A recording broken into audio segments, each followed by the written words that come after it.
สวัสดีท่านผู้ชมที่เคารพสบายดีท่านผู้ชมที่เคารพตอนรับท่านผู้ชมเข้าสู่การรายงานข่าวเศร้าอรุณใหม่จากห้องข่าวโทรภาพแห่งชาติข่าวเศร้าประจำวันศุกร์วันที่31กรกฎาคม2026สบายดีเอกสารสบายดีเลยพันงาเจ้ามื้อนี้มาพบกับโฆษกพลงานและโฆษกเอกสารในการนำเสนอข่าวเศร้าพบกันในมื้อนี้เป็นมื้อท้ายเดือนเป็นมื้อสุดท้ายของเดือนกรกฎาคมละเจ้าเวลาไปไว้เนาะแม่นเขาพรรษามาละหลังจากที่มื้อวานนี้เนาะมื้อวานนี้หลายๆคนก็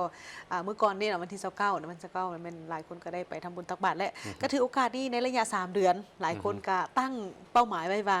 จะรักษาสุขภาพด้วยการงดเหล้าเข้าพรรษาอ๋อเจ้าก็เป็นเรื่องดีเด้เข้ามาเนาะคันว่างดบ่ได้ทั้ง3 เดือนก็เอาพรลงก็ดีลดพรเนาะเจ้าเป็นสุการดีขภาพของเขาแหละเจ้า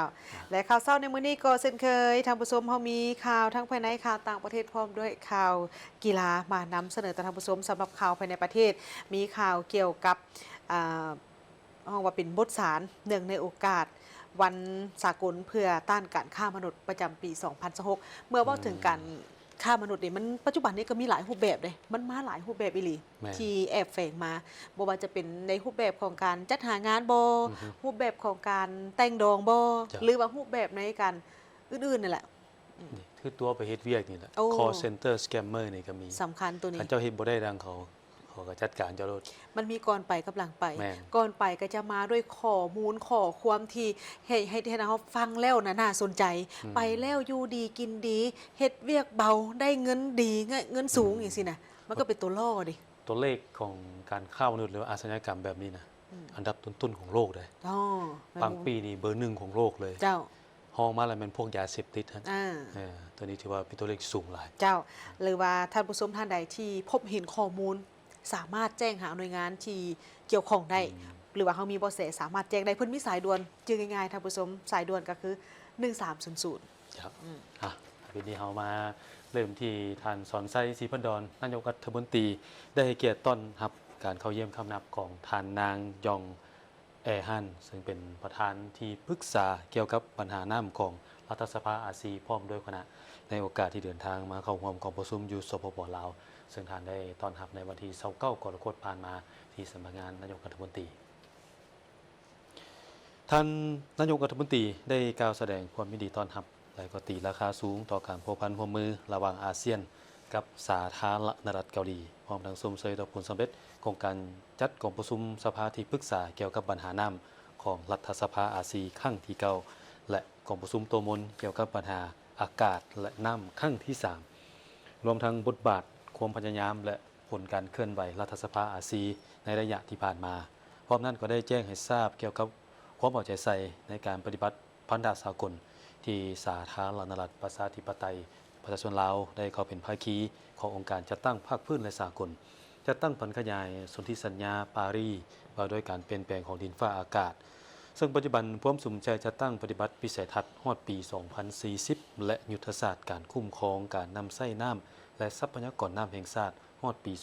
2030 เพื่อรับประกัน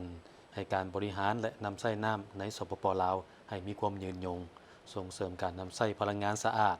โดยการสร้างอ่างเก็บน้ำและหันน้ำเป็นพลังงานสะอาดเพื่อซุมไส้และส่งออก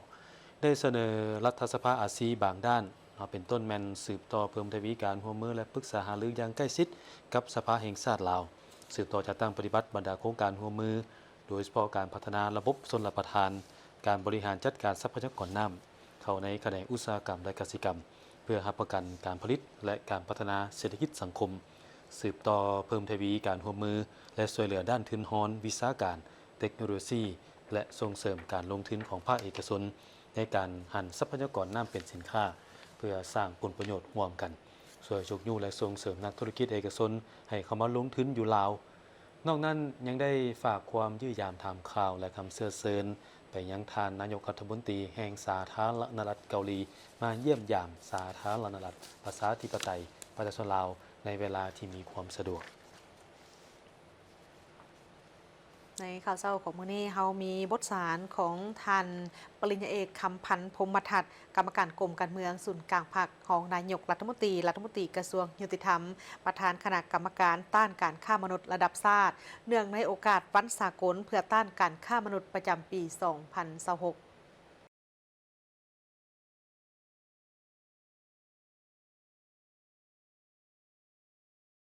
สบายดีทานผู้ส้มข้าพเจ้าคำพันธ์ภูมิทัศน์ห้องนายกรัฐมนตรีกระทรวงยุติธรรม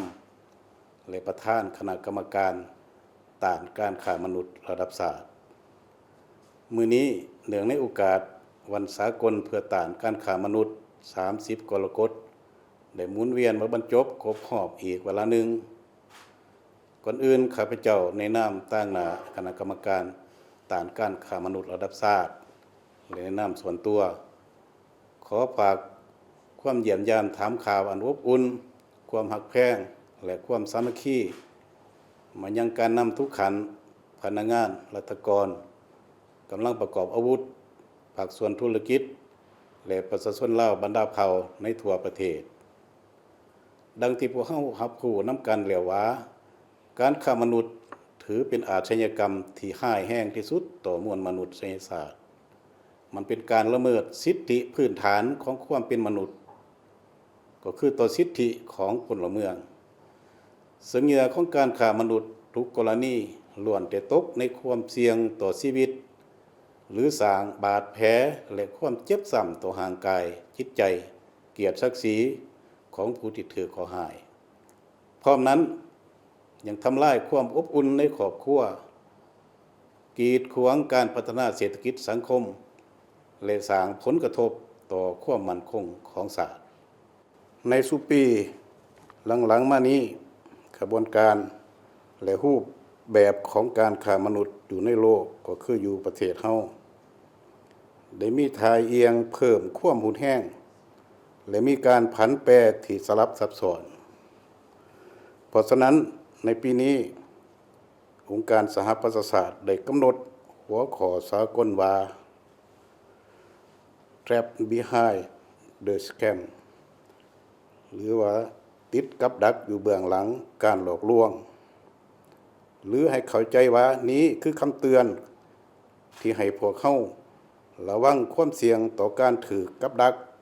ที่ปกปิดด้วยเล่ห์เหลี่ยมของพวกค้ามนุษย์ให้นำเอาจิตใจนี้เพื่อตีแผ่ความจริงที่น่าเป็นห่วงที่กลุ่มก่ออาชญากรรมข้ามชาติได้นำใส่เทคโนโลยีและสื่อสังคมออนไลน์เป็นเครื่องมือในการก่ออาชญากรรมสาธารณรัฐประชาธิปไตยประชาชนลาวของพวกเฮาก็เป็นประเทศหนึ่งที่ได้รับผลกระทบนับมือหายแห้งจากอาชญากรรมนี้เนื่องจากที่ตั้งภูมิสันฐานอำนวยความสะดวกในการเดินทางเข้าออกและความต้องการกำลังแรงงานที่เพิ่มขึ้นในระยะ1 ปีผ่านมาปัญหาที่คนเด่นและเป็นภัยข่มขู่อย่างหนักหน่วงในสังคมของเขาแม้นพวกก่ออาชญากรรมได้โฆษณาส่วนเสือว่ามีเวียกสบายรายได้สูงซึ่งในความเป็นจริงแล้วมันบ่มีจริงแต่ในเงื่อนไขความยุ่งยากด้านเศรษฐกิจชีวิตการเป็นอยู่และความต้องการเวียกเฮ็ดที่มีรายได้สูงก็เฮ็ดให้ประชาชนผู้บริสุทธิ์มีความสนใจและจำนวนบ่น้อยเอาโต้เสียงที่จะตกลงจ่ายเงินนายหน้าและลักลอบไปออกแรงงานอยู่ต่างประเทศแบบผิดกฎหมายเฮ็ดให้หลายกรณีพลเมืองของพวกเขาโดยเฉพาะผู้ที่หูเฒ่าบ่ถึงการตกเป็นเหยื่อของกลุ่มแก๊งขบวนการค้ามนุษย์หลายกรณีนำไปถึงการถือบังคับออกแรงงานหนักแต่รายได้ต่ำหรือให้ออกแรงงานโดยบ่มีค่าจ้างบ่รับประกันความปลอดภัยกระทั่งถือทรมานด้านร่างกายและจิตใจนอกจากนี้ยังมีการขนขวยเอาหญิงสาวลาวไปแต่งดองกับคนต่างประเทศโดยการให้เงินค่าดองแพงเพื่อล่อใจซึ่งอาจนำไปถึงการบังคับเป็นทาสบริการทางเพศพี่น้องร่วมชาติที่ฮักแพงทั้งหลายย้อนเห็นได้ถึงอันตรายดังกล่าวพรรคและรัฐบาลจึงได้ยกระดับมาตรการและชี้นำพาเวียงงานต้านการค้ามนุษย์อย่างเด็ดขาดและจริงจังได้วางนโยบายและสร้าง เป็นแผนงานแห่งชาติว่าด้วยการต้านการค้ามนุษย์ในระยะ5 ปีแต่2026 2030 เพื่อเป็นทิศทางในการจัดตั้งปฏิบัติอย่างเป็นระบบและรับประกันให้การสกัดกั้นอาชญากรรมนี้มีประสิทธิผลและสอดคล้องกับสภาพความเป็นจริงสปป.ลาวได้กำหนดหัวข้อประจำปี 2026 ไว้อย่างนักแน่นว่าทับม่างวงจรกวาดล้างเครือข่ายนายหน้าแต่งดองแอบแผงการถือผ้าแท่นและการคูทีดทั้งเพศข้ามชาติให้หมดไปจากสังคมหัวข้อนี้บ่แม่นเพียงแต่คำขวัญแต่เป็นหน้าที่การเมืองที่ต้องได้จัดตั้งปฏิบัติดังนั้นในนามรัฐบาลก็คือคณะกรรมการต้านการค้ามนุษย์ระดับชาติข้าพเจ้าขอมอบหมายหน้าที่ให้บรรดาแขนงการเกี่ยวของและเรียกร้องมายังทั่วสังคมจงพร้อมกันจัดตั้งปฏิบัติดังนี้ 1. คณะโฆษณาคมศูนย์กลางพรรคกระทรวงวัฒนธรรมและการท่องเที่ยวต้องเป็นเจ้าการในการนำใส่สื่อมวลชนทุกแขนงการเพื่อปลุกระดมขบวนการโฆษณาปลูกจิตสำนึกให้กว้างขวางและแหลมคมต้องเปิดเผยเล่ห์เหลี่ยมใหม่ๆของพวกก่ออาชญากรรมโดยเฉพาะการหลอกลวงผ่านสื่อออนไลน์เพื่อให้ประชาชนรู้ทันและบ่ตกเป็นเหยื่อต้องคุ้มครองติดตามกวดกาบรรดาสถานที่เรือนพักและห้านบริการบันเทิงให้ถูกต้องตามกฎหมายและระเบียบการอย่างเข้มงวด 2. กระทรวงป้องกันความสงบสมทบกับกระทรวงเทคโนโลยีและการสื่อสารเจ้าหน้าที่ตำรวจและพนักงานประจำด่านชายแดนทั่วประเทศต้องยกสูงความรับผิดชอบในการกวดกาคุ้มครองการเข้าออกประเทศอย่างเคร่งครัดต้องซอกค้นหาทับม่างเครือข่ายนายหน้าแต่งดองแอบแฝงและสกัดกั้นการเคลื่อนย้ายแรงงานที่บ่ถูกต้องแต่หัวที่ต้องดำเนินการสืบสวนติดตามและปิดกั้นทุกเครือข่ายสื่อสังคมออนไลน์ที่โฆษณาชวนเชื่อหลอกลวงจัดหาเวียกเฮ็ดงานทำที่บ่ถูกต้องตามกฎหมายอย่างเด็ดขาดผู้ละเมิดที่เป็นนายหน้าซอกยิ่งล่าวเพื่อไปแต่งดองแอบแฝงต้องได้รับโทษตามกฎหมายอย่างหนัก 3. กระทรวงแรงงานและสวัสดิการสังคมต้องเพิ่มทวีการคุ้มครองและกวดกาบรรดาบริษัทจัดหางานอย่างเข้มงวดพร้อมทั้งสืบต่อยกสูงการพัฒนาฝีมือแรงงานและสร้างเวียกเฮ็ดงานทำภายในประเทศให้สอดคล้องกับตลาดแรงงานตัวจริง 4. กระทรวงการต่างประเทศโดยผ่านบรรดาสถานเอกอัครราชทูตและสถานกงสุลลาวประจำต่างประเทศต้องเพิ่มทวีการติดตามกอบกู้และให้การปกป้องช่วยเหลือพลเมืองลาวที่ตกเป็นเหยื่อค้ามนุษย์อยู่ต่างประเทศให้ได้รับความปลอดภัยและทันเวลาหาประชาชนลาวบรรดาเผ่าทุกทวนหน้าจงมีสติก่อนหมั่นหมายหรือแต่งดองกับคนแปลกหน้าเพื่อให้ปลอดภัยจากการค้ามนุษย์ถ้าพบเห็นการเคลื่อนไหวที่น่าสงสัยขอให้รีบร้อนแจ้งมายังสายด่วนต้านการค้ามนุษย์1300หรือเบอร์ WhatsApp 020-2288-1300ในทันทีในโอกาสอันมีความหมายสำคัญนี้ต่างหน้ารัฐบาลและคณะกรรมการต้านการค้ามนุษย์ระดับชาติข้าพเจ้าขอย่องย่อชมเชยต่อคณะกรรมการต้านการค้ามนุษย์ทุกขันตลอดหอดประชาชนลาวบรรดาเผ่า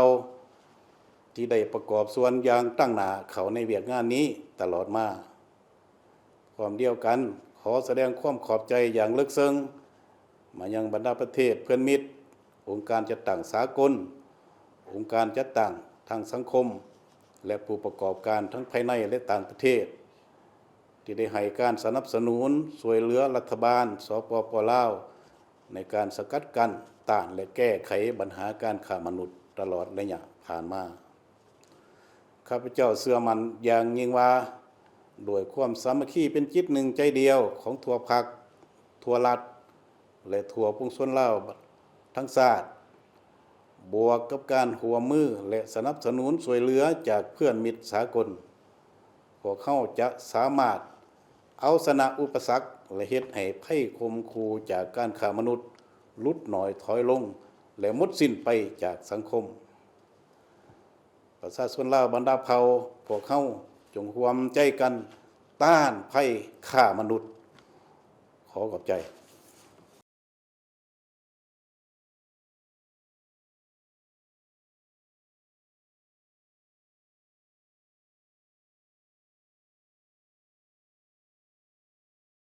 ในวันที่29กรกฎาคมผ่านมากระทรวงยุติธรรมได้จัดกองประชุมสรุปการจัดตั้งปฏิบัติเวียกงานกฎหมายและยุติธรรม6 เดือนต้นปีและทิศทางแผนการ6 เดือนท้ายปี 2026แล้วก็ได้ประกาศจัดตั้งการอนุมัติให้พนักงานออกพักการรับอุดหนุนบำนาญและประกาศหัวหน้ากลุ่มและห้องกลุ่มโดยการเป็นประธานของท่านคำพันธ์พรหมทัศน์รองนายกรัฐมนตรีกระทรวงยุติธรรมมีบรรดารองรัฐมนตรีหัวหน้ากรมห้องกรมและพนักงานภายในกระทรวงเข้าร่วมท่านคำพันธ์บุญภาคมรองรัฐมนตรีกระทรวงยุติธรรมได้กล่าวว่าใน6 เดือนต้นปี 2026สำหรับเวียกงานปฏิบัติคำตัดสินของศาลอันพ้นเด่นได้สำเร็จในการสร้างตั้งองค์การจัดตั้งปฏิบัติคำตัดสินของศาลขึ้นกับสายตั้งตามมติว่าด้วยการยกสูงคุณภาพการดำเนินคดีตามกระบวนการยุติธรรมเลขที่112/กมสพลงวันที่ 2 มิถุนายน 2020ซึ่งกระทรวงยุติธรรมได้รับการอนุญาตจากรัฐบาลให้เฮ็ดทดลองสร้างตั้ง5กองและ11ห้องปฏิบัติคำตัดสินของศาลอยู่5แขวงก็คือนครหลวงเวียงจันทน์แขวงเวียงจันทน์หลวงพระบางแล้วก็มีสวรรณเขตและจำปาสักสำเร็จตามการแจ้งการของห้องว่าการสำนักงานนายกรัฐมนตรีเกี่ยวกับการปรับปรุงโครงสร้างการจัดตั้งขององค์การปฏิบัติคำตัดสินของศาลใน6 เดือนต้นปี 2026คดีเข้ามาใหม่นี่มีในทั่วประเทศทั้งหมด 3,000 กว่าเรื่องปฏิบัติสำเร็จ914 เรื่องส่งสำนวนคดีให้อัยการ32 เรื่องปัจจุบันนี้มีคำตัดสินความปฏิบัติทั้งหมดจำนวน 64,600 กว่าเรื่องถือว่าจำนวนหลายสมควรเนาะในนั้นเป็นคดีแพงถึง 11,000 กว่าเรื่องคดีอาญา 53,500 กว่าเรื่องโจ๊ะการปฏิบัติ 4,800 กว่าเรื่องพร้อมนั้นยังได้มอบเงินให้คู่ความในคดีแพ่งมอบเงินให้คู่ความในคดีอาญาและปรับใหม่คดียาเสพติดจำนวนหนึ่งในพิธีดังกล่าวท่านคำเสิร์ชวิรพันธ์หัวหน้ากรมจัดตั้งกระทรวงยุติธรรมได้ผ่านดำรัสและขอตกลงว่าด้วยการอนุมัติให้พนักงานออกพักการรับอุดหนุนบำนาญและผ่านขอตกลงว่าด้วยการแต่งตั้งซึ่งอนุมัติให้ท่านพันโนราท้องจันทร์หัวหน้ากรมโฆษณาเผยแพร่กฎหมายท่านศรีวิไลทวิสินของหัวหน้ากรมคุ้มครองการปฏิบัติคำตัดสินของศาลท่านสุพีนรินทาของหัวหน้ากรมหัวมือและท่านเพชรสมรตันนุวงศ์ของหัวหน้ากรมกฎกาออกพักการรับอุดหนุนบำนาญแล้วก็ได้แต่งตั้งท่านบุญล้อมดวงมาลาของหัวหน้ากรมเป็นรักษาการหัวหน้ากรมโฆษณาเผยแพร่กฎหมายท่านนางปรารถนาบุญเพ็งหัวหน้าภาควิชากฎหมายอาญาและท่านภูมิสนรัตนธรรมเทวาหัวหน้าแผนกค้นคว้าวิทยาศาสตร์และประกันคุณภาพการศึกษาเป็นห้องหัวหน้าสถาบันยุติธรรมแห่งชาติท่านสบายดีคุณทวงศ์หัวหน้าแผนกเป็นห้องหัวหน้าห้องการท่านนางวาริไซกอกมีลาหัวหน้าแผนกพักและองค์การจัดตั้งมหาชนเป็นห้องหัวหน้ากลุ่มจัดตั้งและพนักงานและก็มีท่านวงศ์สวรรค์นวลวงศ์หัวหน้าแผนกคุ้มครองห้องการแก้ไขข้อขัดแย้งทางด้านเศรษฐกิจเป็นห้องหัวหน้าศูนย์แก้ไขข้อขัดแย้งทางด้านเศรษฐกิจกระทรวงยุติธรรมในโอกาสนี้ท่านคำพันธ์พรหมทัศน์ก็ได้ให้เกียรติขึ้นมอบดำรัสและขอตกลงให้ผู้ที่ถูกแต่งตั้งตามดำรัสและให้เกียรติอบรมเพื่อเป็นเข็มทิศชี้เยื้องทางซึ่งท่านได้เน้นหนักให้ผู้ที่ถูกแต่งตั้งและคณะพรรคให้เอาใจใส่ในการคุ้มครองบริหารรัฐให้มีประสิทธิภาพสังคมมีความเสมอภาคยุติธรรมและได้รับการปกป้องตามทิศการปกครองด้วยกฎหมายที่ศักดิ์สิทธิ์และเข้มงวดติดพันกับเวียกจุดสูง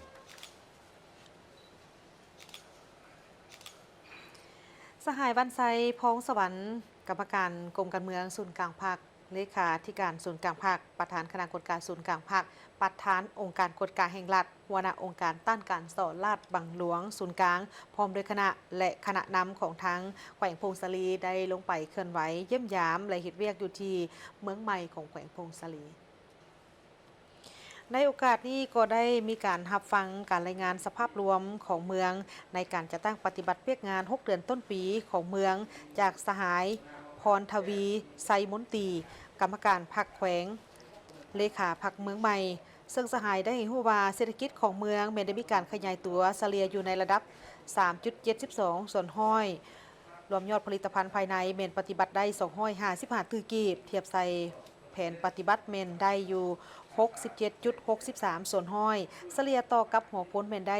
$400สหรัฐส่วนว่าเวียกงานทางด้านอื่นๆก็ได้รับการพัฒนาให้ดีขึ้นภายหลังที่ได้มีการรับฟังแล้วสหายวันไซพ้องสวรรค์ก็ได้แสดงความย่องยอสมเชยต่อกับผลสำเร็จที่ญาติมาได้พร้อมกันนี้ก็ยังได้มีคำเห็นโอ้ล้มและก็ได้เน้นให้ทางคณะพรรคคณะนำของเมืองต้องได้เป็นหัวจักรลักแรงในการนำพาซี่น้ำต้องปฏิบัติบรรดาคาดหมายที่กำหนดไว้ติดพันกับการพันขยายมติกองประชุมใหญ่ครั้งที่ 12 ของพรรคและแผนพัฒนาเศรษฐกิจสังคมแห่งชาติให้ค้นคว้า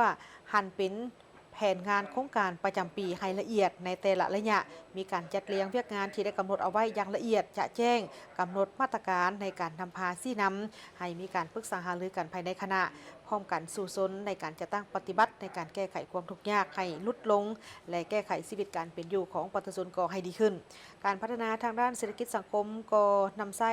ท่าแหงของเมืองที่มีโดยเฉพาะก็เป็นการส่งเสริมการผลิตสุกโยการสุกโยเศรษฐกิจภูมิปัญญาของประชาชนให้กลายเป็นสินค้า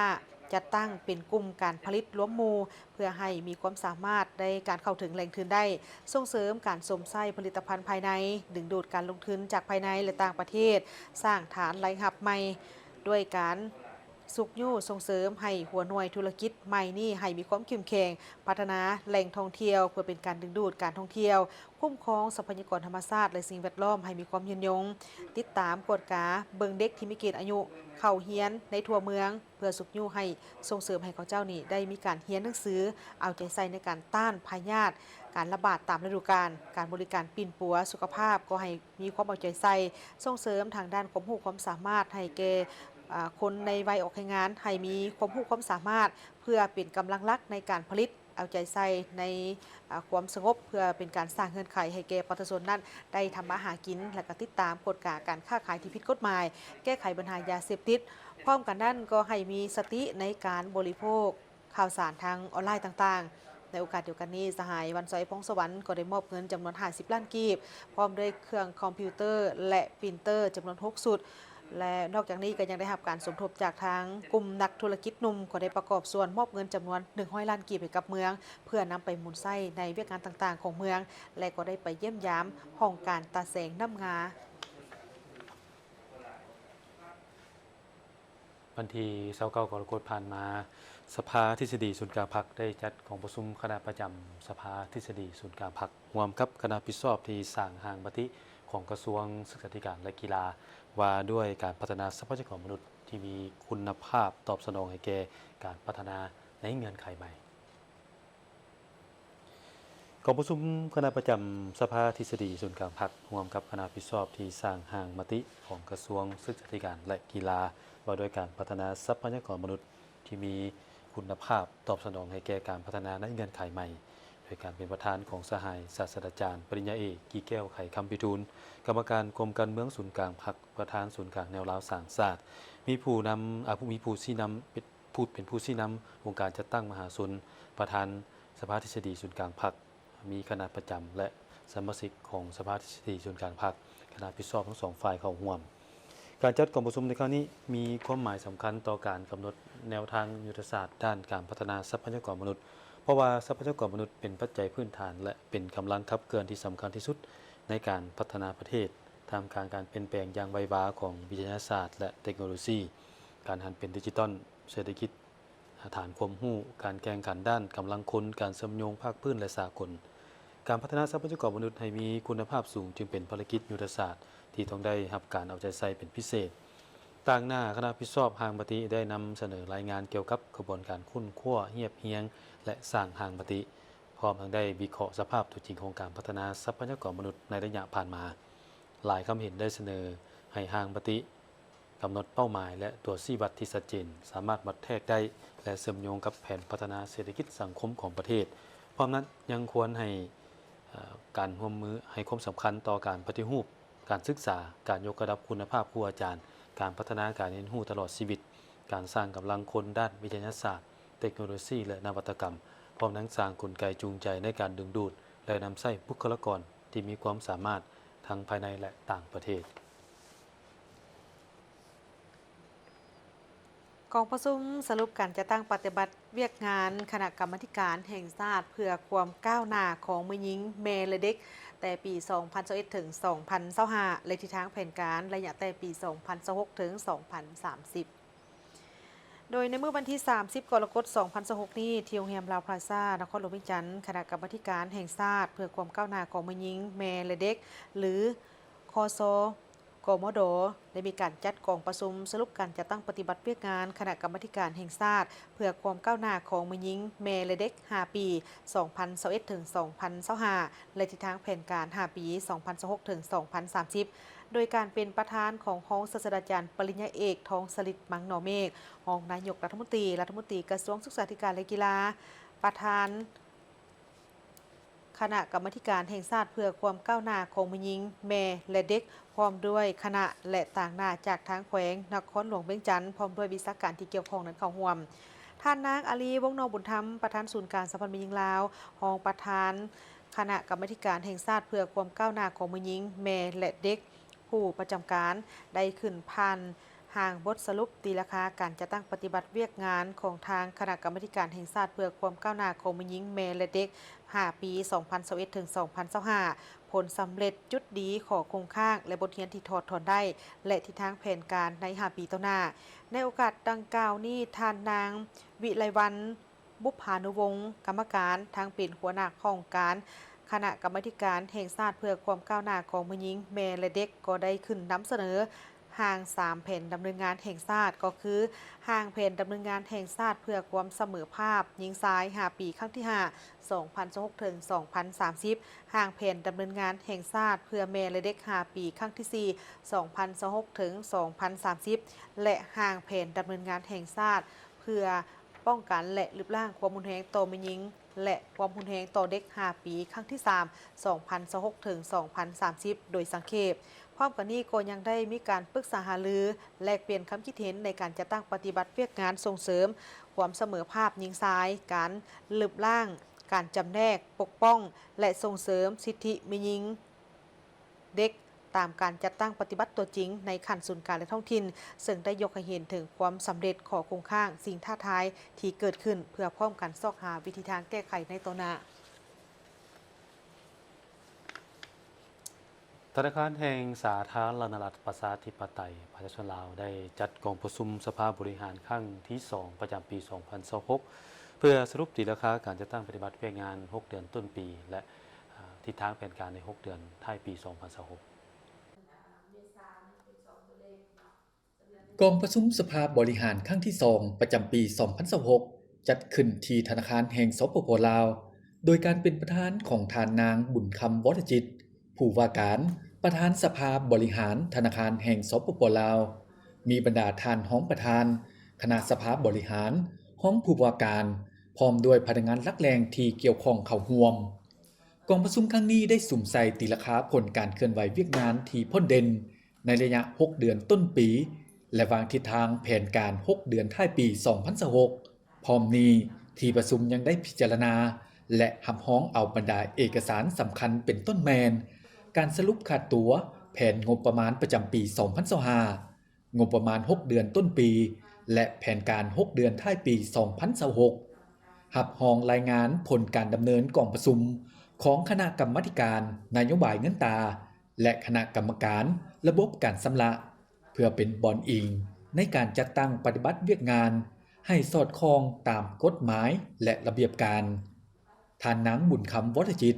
ประธานสภาบริหารธนาคารแห่งสปป.ลาวได้เรียกร้องให้ทุกภาคส่วน เพิ่มทวีความรับผิดชอบสุ่มใส่ปฏิบัติหน้าที่การเมืองให้มีบาดก้าวบุกทะลุเพื่อบรรลุคาดหมายเงินตาที่สภาแห่งชาติได้รับรองเสื่อมซึมมติกองประชุมใหญ่ครั้งที่12ของพรรคมติว่าด้วยการสร้างเศรษฐกิจเอกราชเป็นเจ้าตนเองและมติกองประชุมใหญ่องค์คณะพรรคธนาคารแห่งสปป.ลาวครั้งที่5ให้เข้าในเวียกงานตัวจริงเพื่อรักษาเสถียรภาพเงินตราให้มั่นเที่ยงสร้างระบบสถาบันการเงินให้มีความเข้มแข็งและพัฒนาระบบการชำระให้ปลอดภัยและทันสมัย พร้อมเดียวกันนี้สภาการค้าและอุตสาหกรรมแห่งชาติลาวก็ได้ร่วมกับทางกระทรวงแรงงานและสวัสดิการสังคมและองค์การจัดตั้งทางสังคมลาวหรือลาว CSCS ซึ่งได้มีการจัดกองประชุมเผยแพร่ข้อกำหนดหน้าเวียกของภาคธุรกิจและบรรดาคู่ร่วมมือเอกสารที่เกี่ยวข้องกองประชุมเผยแพร่ข้อกำหนดหน้าเวียกของภาคธุรกิจและบรรดาคู่ร่วมเอกสารที่เกี่ยวข้องได้จัดขึ้นในวันที่28กรกฎาคม2026ที่นครหลวงวิจันทร์โดยภายใต้การเป็นประธานร่วมของท่านวันทองสิทธิกุลท่านไซบัณฑิตประสพลรองประธานสภาการค้าและอุตสาหกรรมแห่งชาติลาวท่านนางมีนาวันพ้นเสนาประธานองค์การจัดตั้งทางสังคมลาวผู้ต่างหน้าจากกรมสังคมสงเคราะห์กระทรวงแรงงานและสวัสดิการสังคมคณะกรรมาธิการต่างหน้าผู้ใช้แรงงานต่างหน้าจากทางแขนงการกลุ่มธุรกิจเข้าร่วม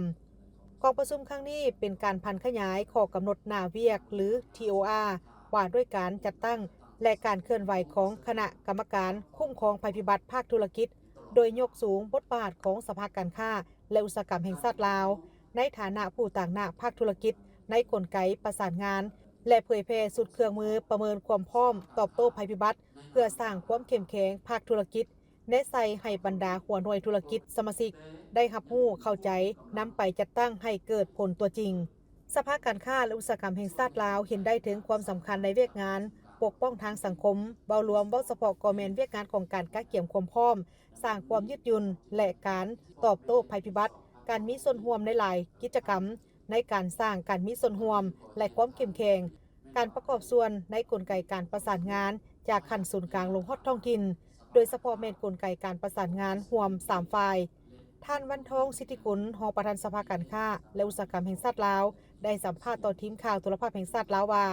ถึงการกักเกี่ยมความพร้อมสร้างระบบและวางมาตรฐานการเฮ็ดเวียกที่ชัดเจน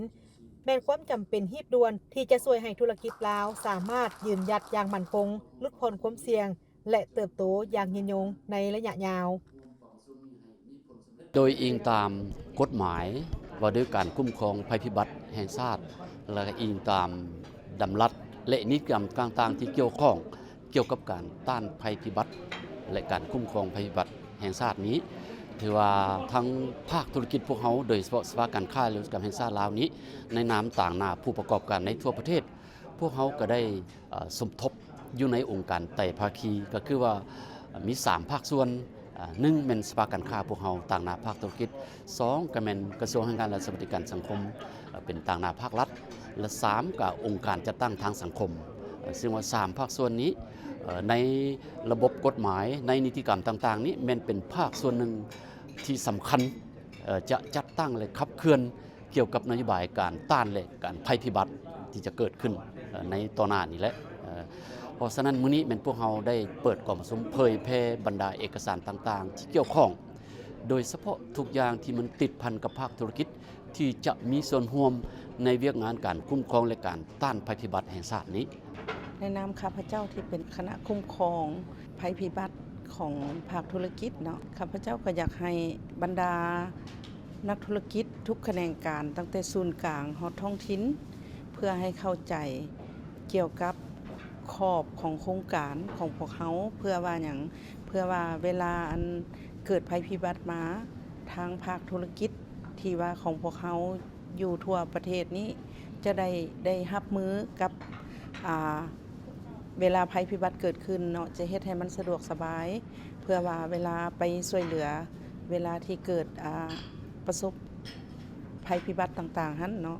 สิเฮ็ดจังไดให้มันว่องไวแล้วก็ช่วยเหลือให้มันทันการเพราะว่าพวกเฮาก็เคยเห็นว่าผ่านมาหั่นเวลาเกิดภัยพิบัติต่างๆหั่นมันยังบ่ทั่วถึงเนื่องจากว่าแบบนี้พวกเฮามี นักธุรกิจอยู่ทั่ว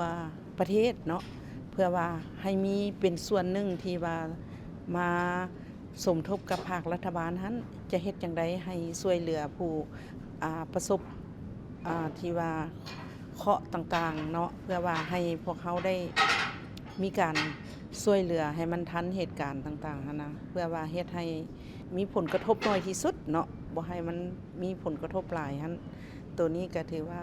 ภาคธุรกิจพวกเขาก็แม่นแนวใดก็อยากให้เอาใจใส่แล้วก็ให้เข้าใจบทแนะนำหรือว่ากฎระเบียบข้อ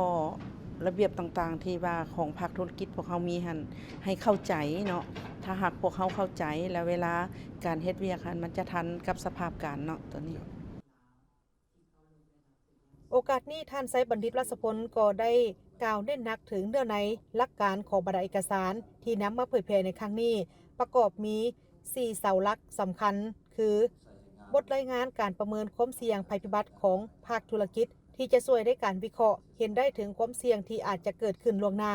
แผนการตอบโต้ฉุกเฉินคู่มือของกองทุนของสภาการค้าและอุตสาหกรรมแห่งชาติลาวที่จะให้การสนับสนุนและช่วยเหลือทางด้านการเงินและบทรายงานเรื่องความรับผิดชอบต่อสังคมแนะใส่สุขยุธุรกิจที่รู้จักตอบแทนสังคมเบิ่งแยงรักษาสิ่งแวดล้อมและเติบใหญ่เคียงคู่กับชุมชนอย่างกลมเกลียว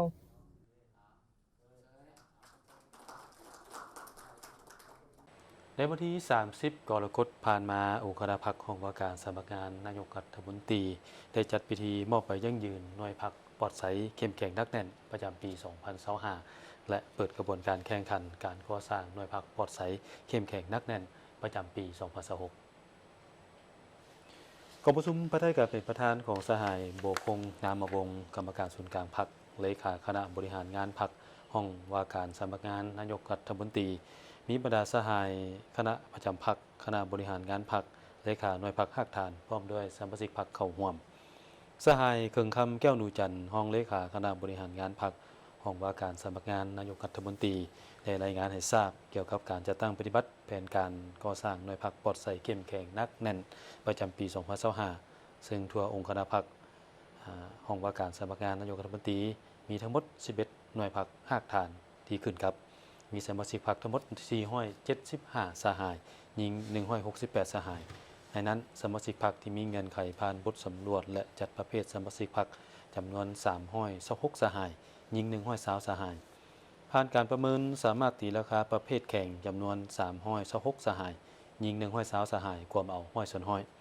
จากผลการประเมินดังกล่าวแสดงให้เห็นว่าบรรดาหน่วยพรรคภาคฐานแม้นมีความรับผิดชอบเอาใจใส่ปฏิบัติตามแผนและเงื่อนไขมาตรฐานที่กำหนดไว้การตีราคาประเมินสมาชิกพรรคแม้นแทบเหมาะกับสภาพการเคลื่อนไหวตัวจริงของสมาชิกพรรคซึ่งคณะประจำพรรคห้องว่าการสำนักงานนายกรัฐมนตรีเห็นดีรับพ้องและเสนอคณะจัดตั้งศูนย์กลางพรรครับพ้องเอา 11 หน่วยพรรคภาคฐานที่ขึ้นครับเป็นหน่วยพรรคปลอดใสเข้มแข็งนักแน่นประจำปี 2025 ในโอกาสดังกล่าวสหายเลขาคณะบริหารงานพรรคห้องว่าการสำนักงานนายกรัฐมนตรีได้มอบใบยั่งยืนให้แก่บรรดาหน่วยพรรคที่ได้รับห้องเป็นหน่วยพรรคปลอดใสเข้มแข็งนักแน่นและนำพาจับมือแข่งขันการก่อสร้างหน่วยพรรคปลอดใสเข้มแข็งนักแน่นประจำปี 2026 พร้อมทั้งแสดงความย่องเยาสมเสยต่อผลสำเร็จที่บรรดาหน่วยพรรคภาคฐานทั่วองค์คณะพรรคสามารถญาติมาได้ในปี 2025 และเน้นนักให้เอาใจใส่ตื่มบางด้านเป็นต้นแมนให้แต่ละหน่วยพรรค